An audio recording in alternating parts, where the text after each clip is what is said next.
This week, we welcome Doug Landoll, CEO at Lantigo, to discuss why your current security risk assessment is not effective and how to fix it.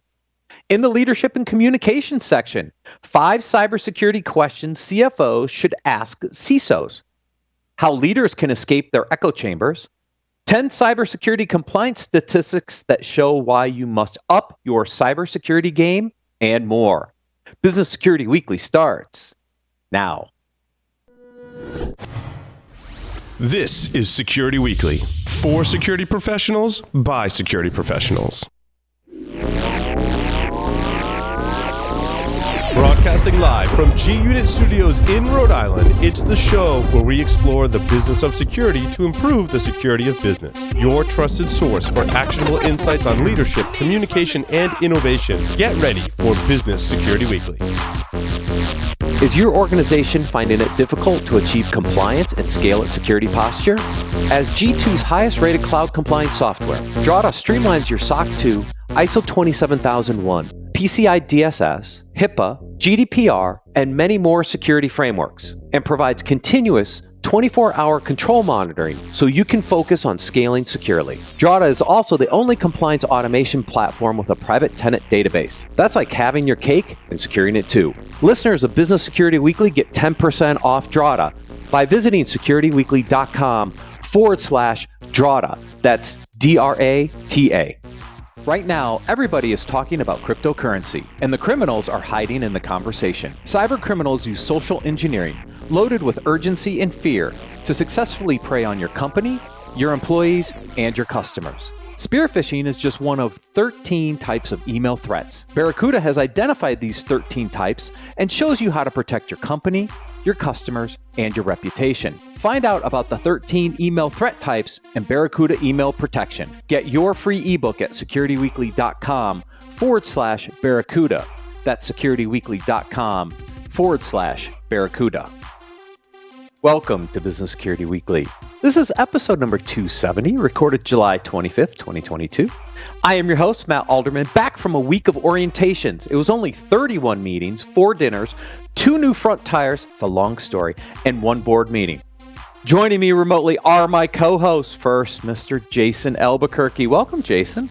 Hey, Matt. How you doing? Rhode Island weather, it was jungle hot. It was hot here over the weekend, so lots of time inside in the AC, no doubt about that. Yeah, you got 3 Texas folks, I think, on this call, where it's just been brutal down here. 100 plus Y'all every know day. about hot. We do. Everything's bigger and hotter in Texas. My second co-host from Austin, where I was last week, but I didn't get to see him, Mr. Ben Carr. Welcome, Ben. Hey, Matt. It was a hot weekend here in the Austin area. I was actually in College Station this weekend while my daughter was doing a Homes for Horses rehab project, finishing it up, wrapping it up for the year. So I was outside the whole weekend in 104 to 105 degrees. So yeah, it was a little blistering out there. Yeah, without a pool, man, that is hot.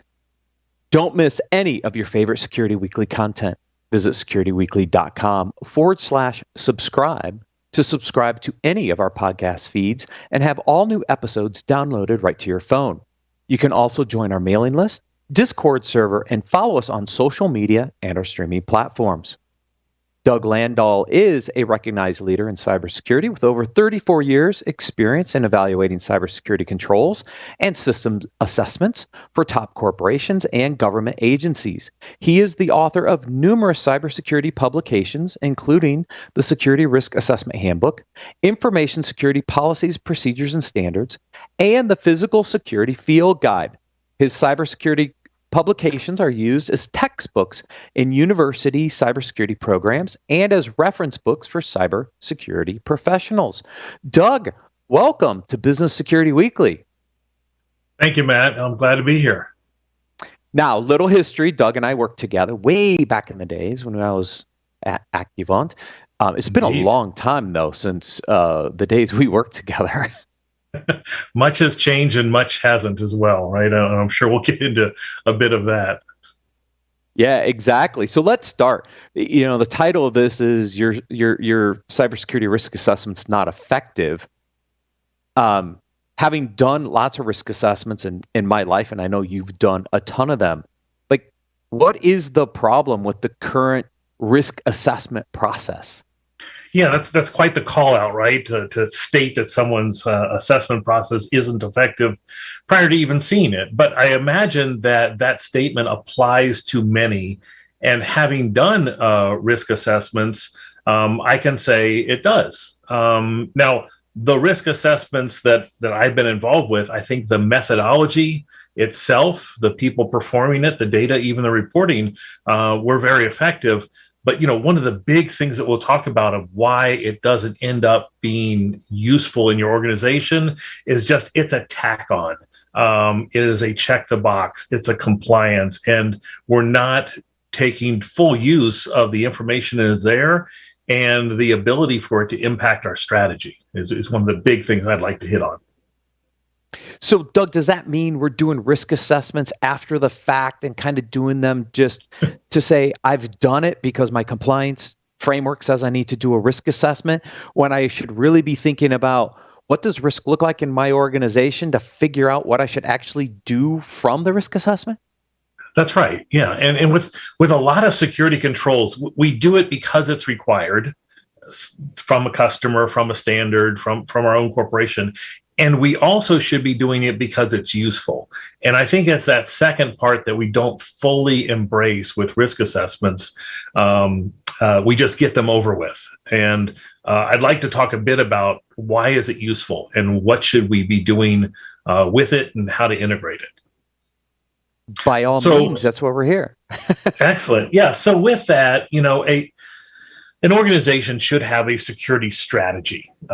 If you are, I like to ask organizations, what are your next 3 big security projects? And let them list them, and then ask them, where did those come from? Now, if they're coming from a recent audit, or they're coming from pet projects that you've always wanted, or worse, they were recommended by, your vendor. Not saying that any one of those isn't a useful source of information, but those need to be mixed in with the company objectives, the overall risk, and then sorted out to prioritize. And if the risk assessment isn't helping you with that, it's not effective. So that's one of the ways that we can integrate the risk assessment process and its results into informing our overall security strategy. I heard Jason or Ben back there, so I wanted to pause and let them get in case one of them has a question. Yeah, it's funny that we're talking through this. I mean, I literally just had a conversation with a potential customer within the last 24 hours. And, we caught up again this morning. And one of the things they came back with was, I am so full of lists. And this is a security leader within an organization. I have my list of vulnerability remediations. I have a list of my penetration and network security assessment remediations. I have my third-party risk assessment that comes in, and that provides a list. And I'm starting to get the feeling that security teams are so inundated with these lists of the thousands of things that they need to remediate, they're having a hard time prioritizing. So that's right.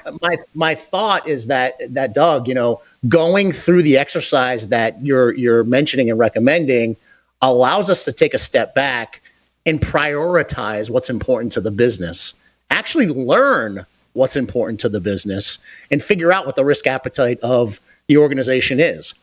What's critical, what's not critical, right? What should we be protecting? What can we have a little bit less of risk appetite around? So, it's becoming a trend that these teams are just so inundated with lists of remediation, they don't know how to prioritize them. Yeah, and if your lists are getting completed, there's really not a problem to solve. It's the fact that those lists continue to exist and you get a dent in them. I would first say, why do you have lists? Why not a single list? There should be a risk register. So lists are fine to come as input, but you'll need a process to bring all of those elements together. And like you just said, prioritizing those according to its impact on the organization, and then allocating resources on that prioritization. Yeah, I think the challenge, Doug, and it's good to see you again. when I look at this and I look at a lot of organizations, their approach, many of the compliance and regulatory things are the right things to do, but they're written from the perspective of a well-matured organization that they're ensuring that all these things are done, right? But many organizations aren't at that maturity scale yet. And so at a lower level of maturity, really it's trying to look at what are your biggest risks and how do you approach them versus I got this issue on a compliance audit because I'm not doing something, but it actually may not buy down the biggest risk for the organization. And so I think that prioritization is super important, and maybe I think gets at what you're talking about there of, what is the risk posture and tolerance for the organization versus what are you getting from a compliance framework or a regulatory body that's telling you have to do something, right? And that's the challenge. There's a million things to do, but where do you prioritize? Indeed, and I think you bring up a good point, Ben. Not only the individual findings, but the macro risk. I challenge people all the time when they're writing reports is if you find a gap, the recommendation should not just be close the gap. For instance, you haven't patched many of your servers in the last 90 days. That's a gap. The obvious recommendation is patch the darn servers, but that's surface level and it's not that useful. The recommendation should also include something that addresses why do you have systems out there that haven't been patched for 3 months? Is it training? Is it tools? Is it personnel? Is it scoping systems?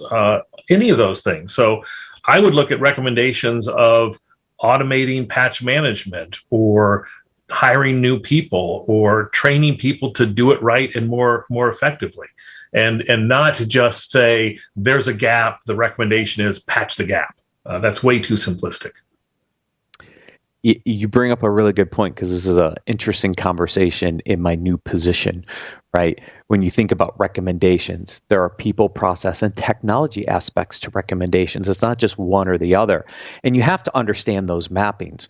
But before we dig into that a little deeper, I want to go back to one thing you said, line to corporate objectives. To me, this is the fundamental challenge on the cybersecurity front, is the alignment of the security program to the key strategic objectives of the organization. To me, this is where the biggest gap is. Regardless of whether I do risk assessments or I don't risk assessment, it's alignment. Like at my previous employer who owns the podcast, Cyber Risk Alliance, the chief data officer was asking me to help him build a risk framework. And I looked at things like reputational damage, financial damage, because we had objectives around aspects of revenue growth, churn, etc. That requires you to have a discussion with the business units to understand what those are so you can align a risk framework to it before you can assess it. And I think that's just a really critical piece that you kind of glossed over that I wanted to just make sure people understood. Like, risk is all about business risk alignment. Yeah, I'm glad you brought us back to that. Because Matt, I think you'll see it even in slogans of companies who perform these services as, we align to business strategies and business objectives. But when's the last time you read one of the reports where they even had the word business objective in it, let alone listed what they are? So your risk assessment report should list what those business objectives are with that specific customer, and then how do we measure those? I was working with one organization. I think it did a good job of this. We all hear the term risk appetite. Have you ever seen one written down? Like, what is a risk appetite? We get the definition, but show it to me. And this company, it was rather simplistic, but it was a start. They said, our business objective is to serve the customers with these systems. And I don't want to get into specifics because it would give away the company, but they identified their critical systems, kind of like a business continuity plan. And then they said, the other systems are important, and the tertiary level were just common systems. And they said, our critical systems, any risk that is critical must be patched within 7 days, or an exception by the board. Any system that's important, same thing, but within 30 days. And that was their definition of risk appetite. The follow-on to that is every risk assessment, whether it be financial or IT or cybersecurity, has to define what critical risk are, what important risk are, high risk, et cetera, so that it aligns with that appetite. But I was able to create a report that actually identified their business objectives, their risk appetite, and in the risk I defined, it was clearly aligned and trackable to those business objectives. And that's rare. Yeah, I think it is rare. So that gets us into the conversation. How do you perform an effective risk assessment? Now, you laid out kind of 5 kind of high level steps for this conversation. And the first one is kind of like, the scoping, the scheduling, like who's going to champion this thing? I assume it has to come from the top, right? So let's talk through like, how do you perform an effective risk assessment? Let's start walking through the steps. Sure. Identify the sensitive data and the critical assets first. If you take credit cards, if you have private data, if you have systems that deliver a service, this is the identification. And in small companies, from there, you would just say, okay, everything's in. Every policy, administrative controls, every guard, gate, and gun, physical controls, and every technical control that protects those things, that's in scope.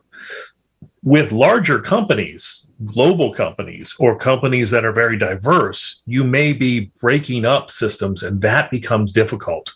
You might say, we're looking at our EMEA systems, or we're just looking at our financial systems, or we're just looking at our customer delivery systems. And you have to draw a very clear scope. My test case or my easy ground floor case is it's everything at that company. It becomes more difficult when it's a larger company and you're going to do several risk assessments.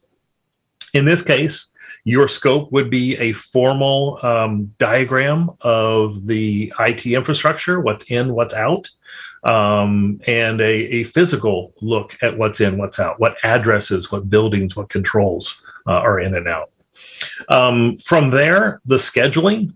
How long do you have to do a risk assessment? Is it a 12-week or a 12-month risk assessment? And this will help you scope it.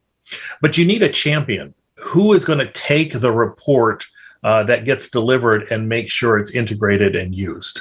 If it's just being done and we're having a difficult time identifying who's receiving it or who's gaining any kind of data from it, it's a difficult risk assessment. So I would say that's the beginning, is just writing the statement of work, whether it's an internal project or an external project, that defines the scope, the schedule, and the customer.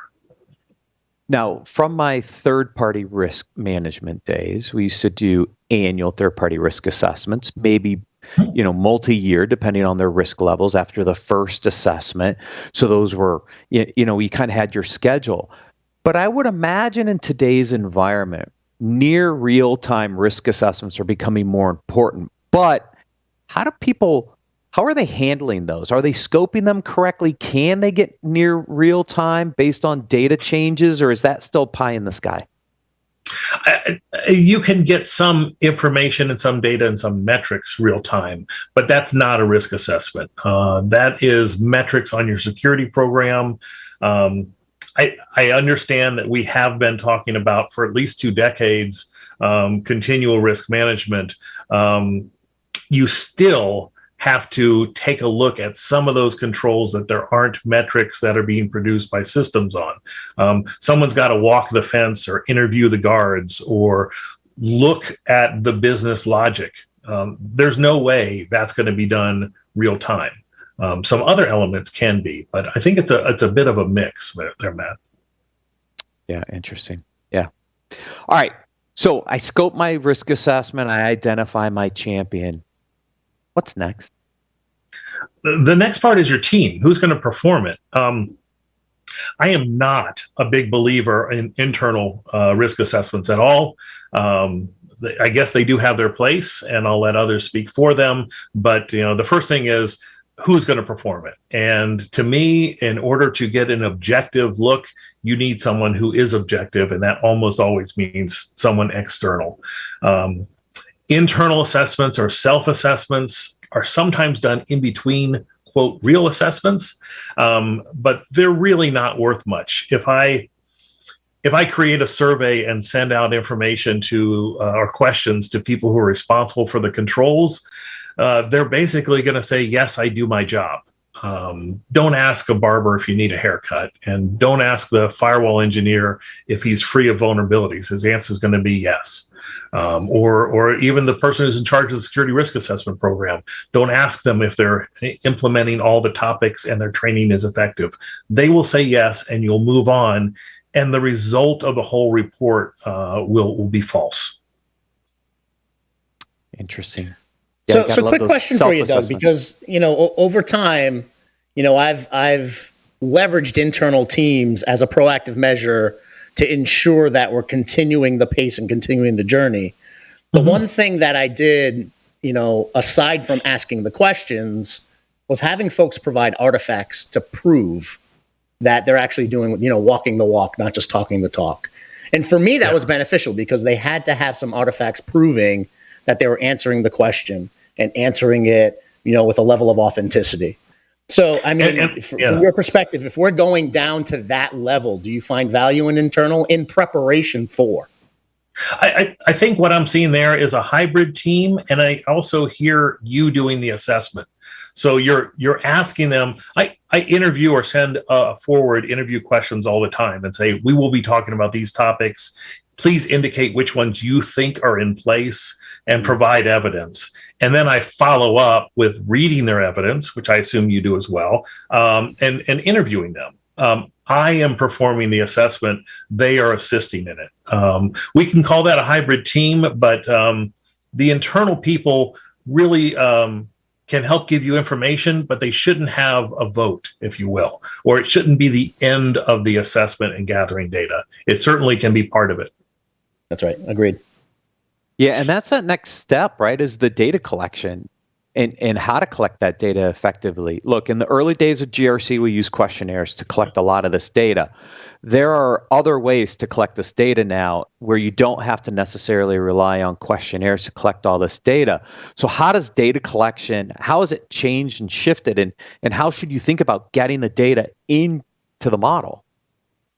Yeah, one of the ways to do that, I think the way risk assessments are performed is there are interviews, there are document reviews, and there are testing. And that tends to be, it seems almost ad hoc at times when that is done. And I like to see something a little bit more formal. And I'll show you what I do with that. Oh, here we go. Yeah, so I have an approach I call RIOT, and the RIOT approach means that you have 5 different ways in which you can actually pull information or data against controls. Not all controls these are relevant at, but these are the 5 you should ask yourself, is this, can I get information from here? So number 1, review any documents that are available. And this is not just policies and procedures. It's certainly those, but look at the evidence like the backup schedules or look at the physical site diagram. The second one is to interview staff. I think we can interview the person who is responsible for the control in all controls. So I think an interview should always be part of it. And we're interviewing them for a couple of things, to gain knowledge on that control, to understand their duties and their understanding of that control, and then any kind of observations that they have on if that control is effective or not. They see people tailgating, they've had an incident, they've been trying to fix something for a while. It's a great idea to pull that information from those who are there online. Number 3, inspect the controls. There are some things that shouldn't be tested. We don't test production systems. In my opinion, we don't test guards who have guns. We can interview them or we can inspect what they're doing, but I'm not going to test a guy with a gun. 4th, we observe behavior. When you're at a customer site or you're even doing an assessment, you can notice things like, how did they issue a badge to you? How was your visitor control experience? what do you see in the front door in terms of tailgating, so we can observe behavior while we're at a place. And then lastly is to test controls. And that's everything from pen testing to actually testing like motion sensors or open door alarms and those kind of things as well. Right.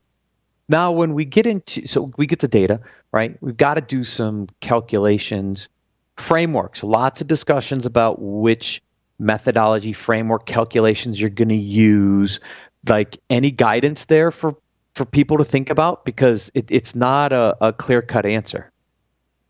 Yeah, I would say you need a framework, right? So don't just collect the data and analyze it in your head and say, I think this is the most important one. Security risk assessment by spreadsheet or table. We're all smart security engineers. We can put together a pretty good assessment, but if you lack the discipline of a methodology, things start to fall apart. Now, the traditional methodology of risk assessment is assess the threat, look at what environment you're at, look at what kind of data you have, who your adversaries are, and come up with the frequency at which you think a threat would happen. The second element is to assess the vulnerability. So I say get that through the riot approach of gathering data on controls.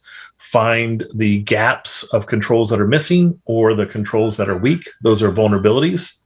Come up with a understanding of how often that threat will be successful. And then what will be the impact to the organization? We have servers where if I was to say a hard disk crashed on one of them, the ones where you say, God, please not let it be this one, those would have higher impact than the, oh, good, I'm glad it was only this guy. Those would have lower impact.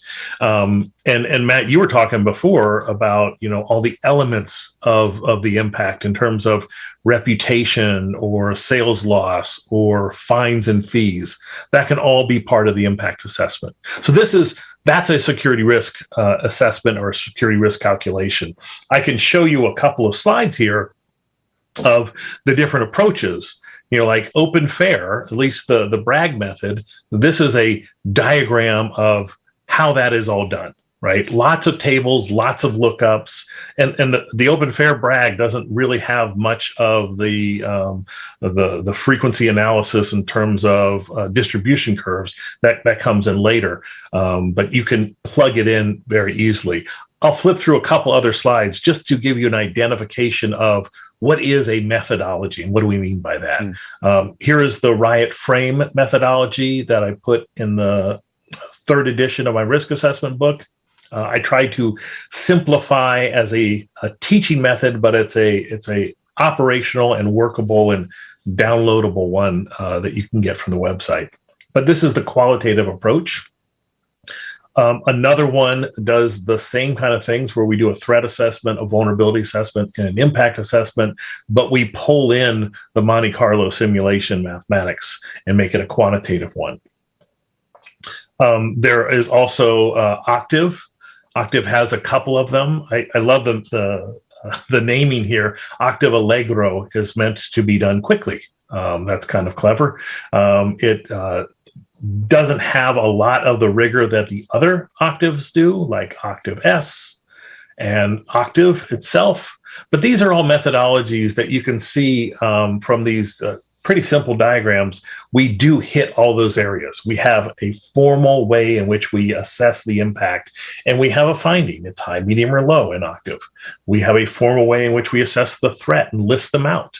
And then we have a formal way in which we do the assessment as well, and a way in which to calculate that to come out. And that's what I call a risk assessment method. And that's a repeatable process. It's explainable to your customer, and it's something that they can adopt and do the same across all divisions. Explainable, which means some level of reporting and communication back to the executive team, I would imagine.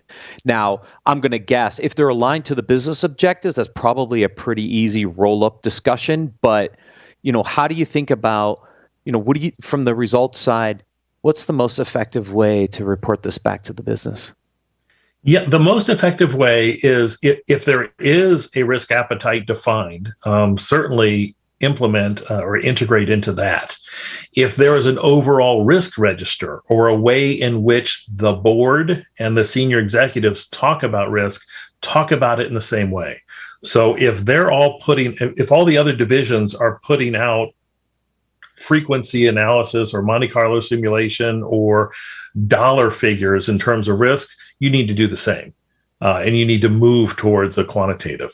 If they're used to the stoplight diagram, and that's what the other departments do as well, then you need to do that as well. But integrate into how the senior executives and the board is going to consume the risk information.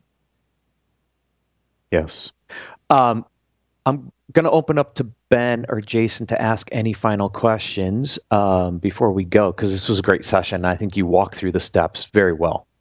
Yeah, no, it was incredible. I mean, one of the main things that I wanted to highlight that Doug said was a framework methodology is discipline.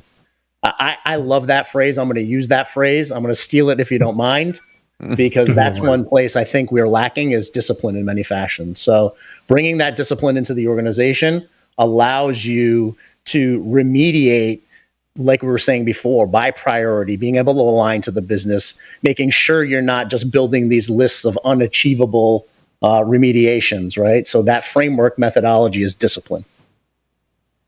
Excellent. Yeah, I think for far too long we address things because we think we have to, not because it's the right thing to do. And I think what you're speaking to is just the methodology and the practice of doing it because it's the right thing, and as a result, doing it in the right way and with the right approach, and from that priority perspective. So I agree with you 100% on that. Doug, thank you so much for joining us on Business Security Weekly. Absolutely. Thanks for having me. We're going to take a quick break and then cover the leadership and communications articles for this week.